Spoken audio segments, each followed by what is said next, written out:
Pero dito, isang magandang hapon. Yung ibag ko pag ako, nalabas din, oh. Pero pag nakaganyan, wala naman. Affected na naman sa ibag. Ayan. Ewan ko kung anong nangyari dyan. Pati ibag ko nataba. Ayan, dumidilim na naman ang aking pile ED sa taas. Isasama ko kayo sa labas. Sana madala ko nga kayo. Kasi bibili ako ng gata. Nyug pala. Ako nang magagata. So, let's go! So, ayun guys, kababalik ko lang. Hindi ko na kayo naisama sa labas kasi wala rin naman akong nabili doon. Walang nyug. Buti na lang dito sa loob meron. Ayan, oh. Dito pala sa loob ang meron. Lumabas pa ako. Nag-chat pa ako sa GC. May GC kasi ang mga homeowners dito. Hindi ko rin kayo naisama dito kasi alam nyo na, for the privacy of other homeowners, syempre. Pero in the future, pwede nang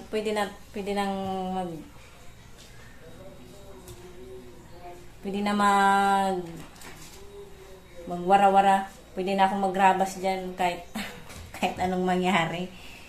Sa ngayon, hindi mo na pwede. Kasi kaunti pa lang. Pwede naman siguro basta sa in the near future. May future ba? Ay. So, magre-ready na muna ako ng aking mga gagawin kasi ako ay magagata at late na rin naman. So, yeah. So, yan guys, naghihimay ako ng langka. Ito na lang din naman. Hindi ko na kayo inano sa buong paghihimay ko kasi matagal itong himayin. Ako na naghimay nito. Ayaw ko nung hinimay na sa palengke kasi yung nasa palengke, yung iba doon maputi na. Yung puti ang kulay ng langka. Ayaw ko nung kasi ibang lasa. Kaya yung binibili ko, yung kinikilo. Yun. Kaya ganito ang kulay niya, ang ganito. Kita nyo ba? Ayan. Ganyan ang magandang kulay.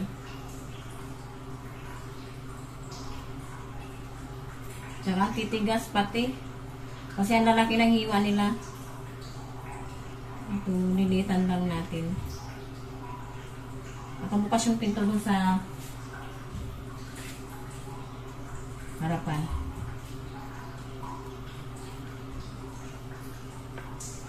So, ayan, i-update ko na lang kayo mamaya.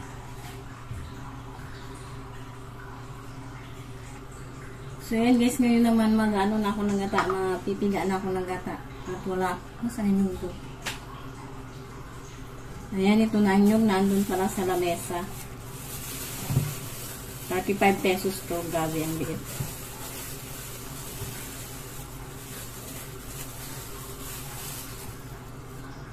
Sana all nagmamahal. Katulad ng ating mga minamahal.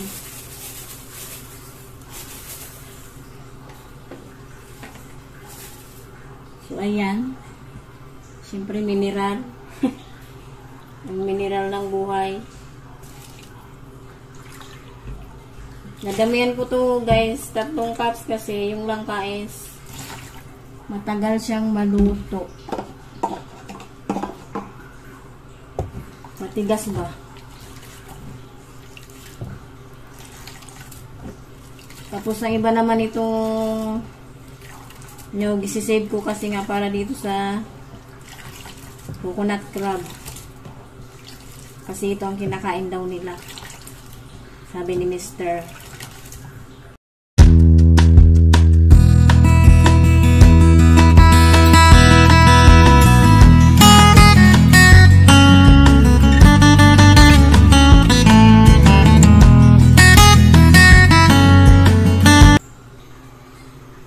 So, ayan, nakasalang na siya.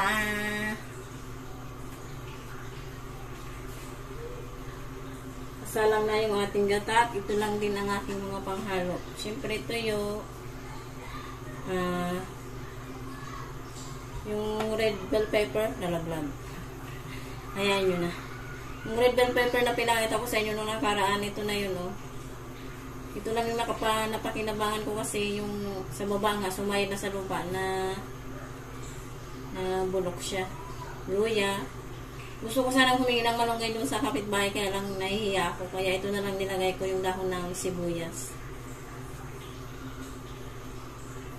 Ito pala yung luya, baka hindi nyo nakita. So, ilalagay ko na tong mga to. Uunahin ko na. Para lumasa na siya.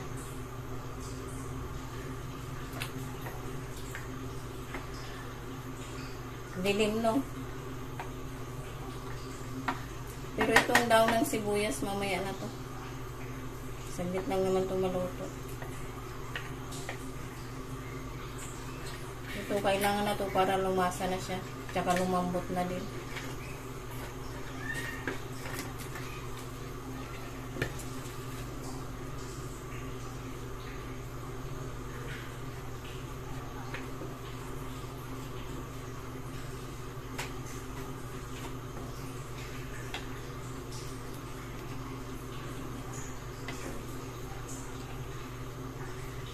Halo-haloin lang para hindi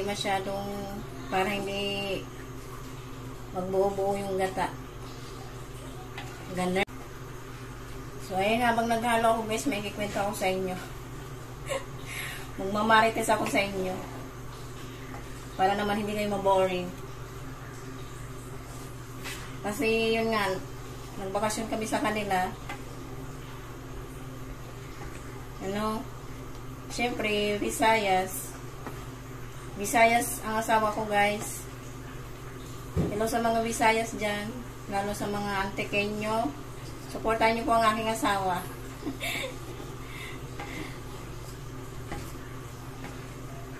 Taga-Sibay po siya. Ayan, pinapakilala ko na sa inyo. Taga-Sibay po siya. Ako naman ay Bicolana. Sa lahat ng Bicolana dyan, maray na banggi sa Indogabos.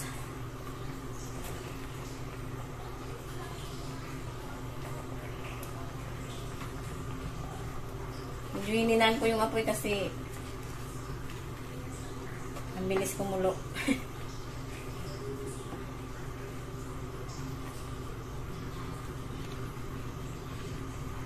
Nandun kami, guys, may mga eksenang hindi naman nakuha na ng aming camera. Wow. Hindi naman, mga activity lang naman yun. Pumunta kami sa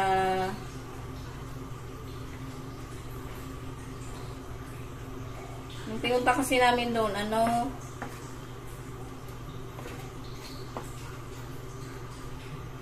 bakasyon nga. Kung napansin nyo, wala bukod sa mga kapatid niya, yung mga ate niya, bukod sa mga ate niya, hindi nyo rin nakita doon sa mga video. Tatanong ko pa to sa asawa ko kung pwedeng i-upload. Pinagdadaldal ko na,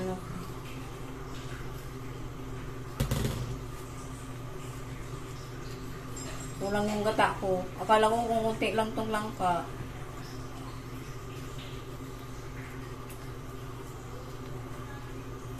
Wala na po silang mga magulang.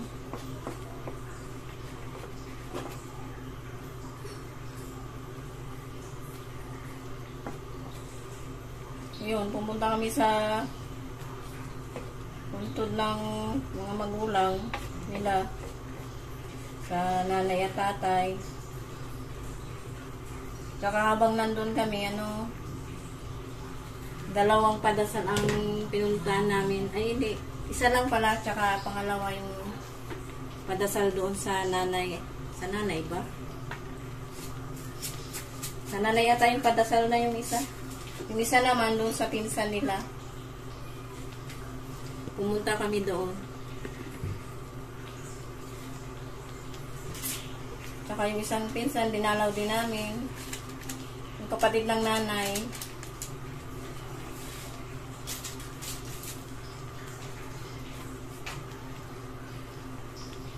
Pumunta rin doon. Nag-umustahan lang naman.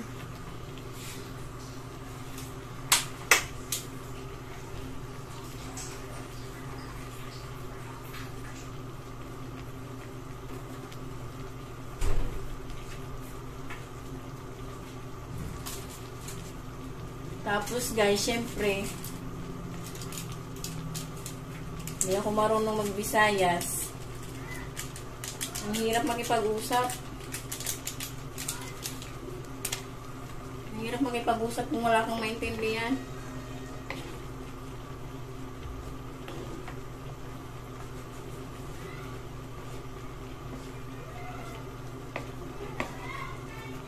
Napipilitan sila mag-Tagalog sa akin.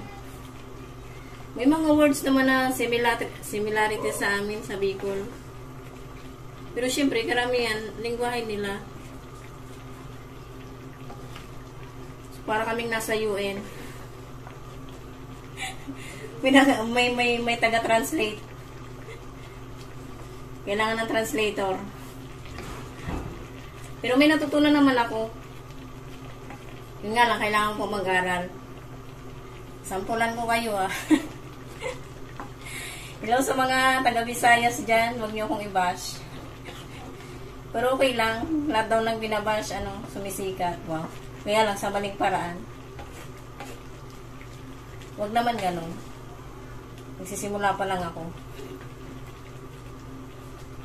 Ang dami ko na namang sinabi.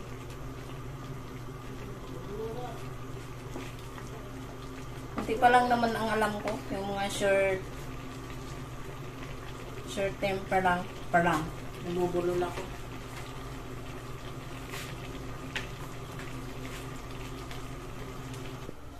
Ayan, halimbawa yung lagi ko namang naririnig pero hindi ko magets lang una.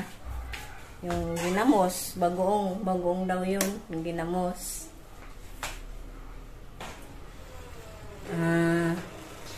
Ano ba itong ba't mabukas? Ano ba talaga yung iPad ko? Tapos, ano pa ba yun? Pawis ko. Ang init kasi. May gata. Mancha ng langka, ano pa yun?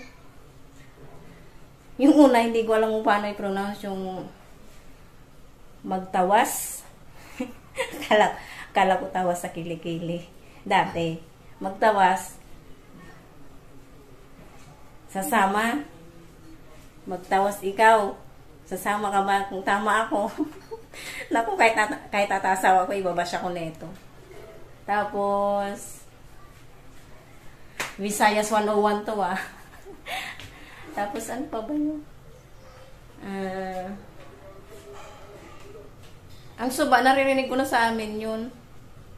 Parang namamaga talaga. Ang suba, naririnig ko na sa amin yun. Yung ilog. Pero sa amin, salog. Tapos yung pinapalambot ko pa yung langka kaya mag-ano muna ako mag-ano muna ako digdig. O di ba nagbibikol ako? Ano ba 'yun? Ano pa ba 'yun?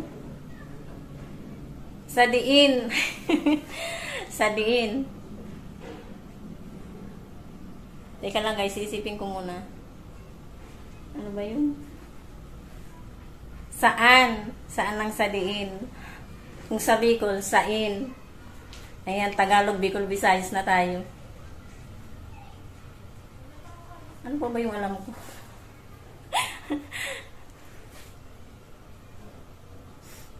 Ano pa ba? May narinig din akong baile. Baile? Baile. Yung baile, sayaw ata. May pasayaw, sayawan. Sa amin ganon din, baile. Bailihan, sayawan, ganyan. At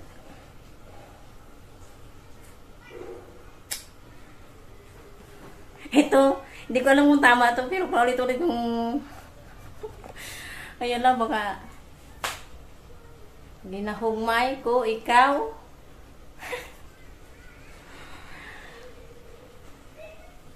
Correct me if I'm wrong na lang po.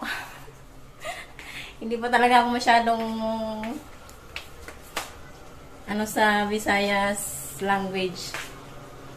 So baka in the near future may alam na ako ng marami. Kung papaturo na lang ako sa asawa ko. By the way, doon na tayo sa niluluto natin. Luto na siya guys. Hindi ko masyadong tuyo na nga ata yan. Ayaw ng asawa ko ng tuyo. So, okay na yan. Ngayon naman piprito ako ng saging para naman may panghimagas. Sobrang hinog na kaya pipritohin ko na lang.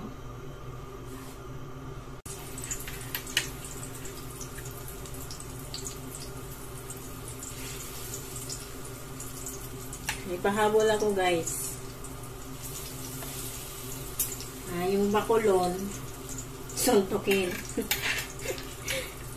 Sa bata ko lang yan nalaman.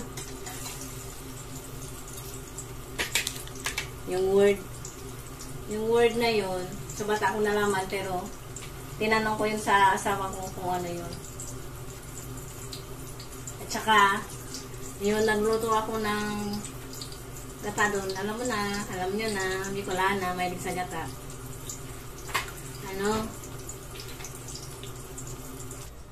Ayan, iniwanan ko muna saglit. Dito na muna tayo mag-usap. Kayo lang ang kausap ko guys. So sana intindihin nyo naman ako. Ayun, ano po ba yun? Kasi nagluto ako ng ginataang kalabasa doon. Tamang-tama, nandun yung mga pamangkin niya. Ako nagluto, andun yung mga pamangkin niya, doon sila kumain. Natikman nila yung luto ko, sabi nung bata, Nami daw. Nami. Sabi ng asawa ko, ay tinanong ko yung asawa ko kung ano yun. Masarap daw. Masarap daw yung nami. Ang alam ko sa masarap. Ewan ko kung saang kung saan lugar yung kalami. Kalami. I-comment nyo na lang kung saang lugar yun. Pero sounds like lang naman sila. Pero hindi ko alam kung may lugar din yung kalami. Basta yung nami, yun. Nalaman ko yun sa asawa ko, masarap daw yung luto ko, diba? Proud yarn.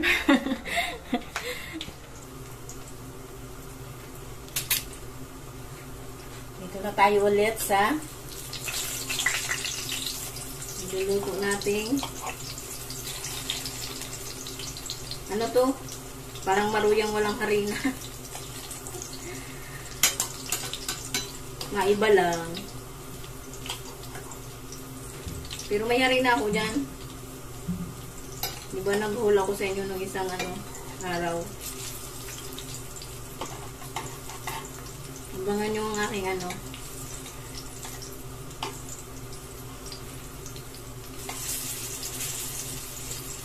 wala lang. Basta abangan nyo lang po lagi ang aking mga vlogs. Abangan nyo po lagi ang aking mga vlogs. Sana hindi kayo magsawa. Sana hindi kayo magsawa sa pagmumukha ko. Sa pagmumukha kong to. Sana patuloy nyo po kaming suportahan. Kahit dito lang sa loob, malawak kayo dito sa loob, pero malay nyo naman someday in the future makalabas-labas tayo, di ba? Pag makapal na talaga ang mukha ko, kaya kailangan ko ng hindi ako magpapataba para kumapal. Sobrang kapal na, no? I mean, lakas ng loob ba? So sana alam ko naman May mga pagkakataon kasi ang hina ng loob ko. Kasi tingnan nyo, nagalaw. Kita nyo yan? Kakasakit na ata ako kaka-cellphone. Pangit to. Kaya siguro malaking eyebag ko dyan. Dito ba yun? Yung nga dito. Wait lang. Ayan guys, last to na lang. Ano ba yun? Nabubulol. Tuwan ko ba kung bakit nabubulol ako? Siguro nahalata nyo din yung mga sinasabi ko minsan, kahit ako hindi ko rin maintindihan. Nabubulol kasi ako guys. Pagpasensyahan nyo na. Sana hindi yun makapekto para hindi nyo suportahan.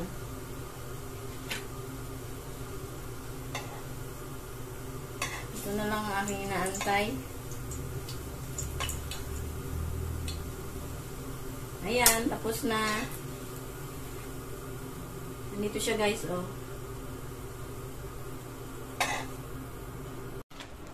Charan! Ang bango, amoy prito.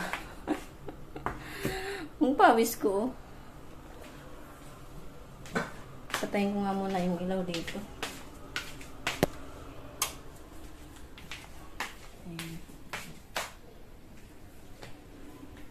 Alam nyo ba, kagabi dito kami natulog ng asawa ko.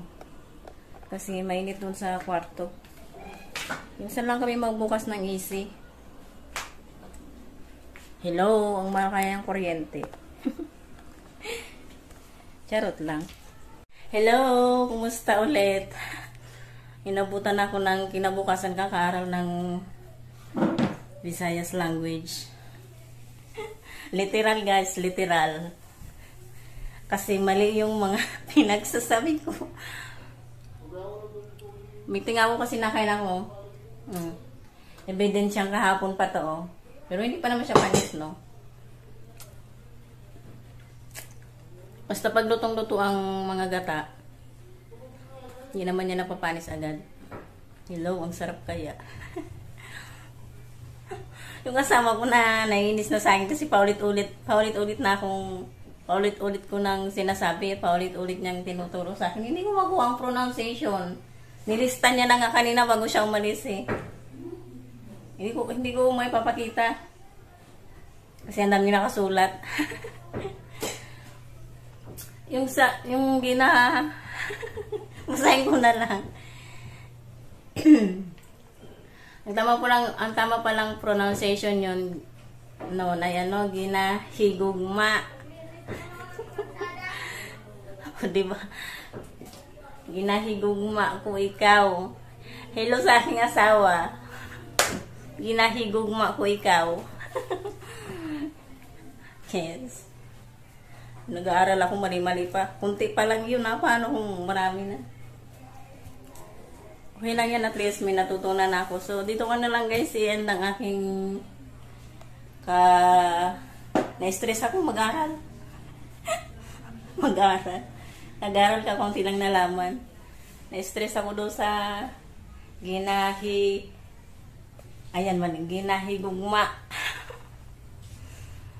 Maraming salamat sa inyo. Sa inyong panonood at God bless. Bye. Chok.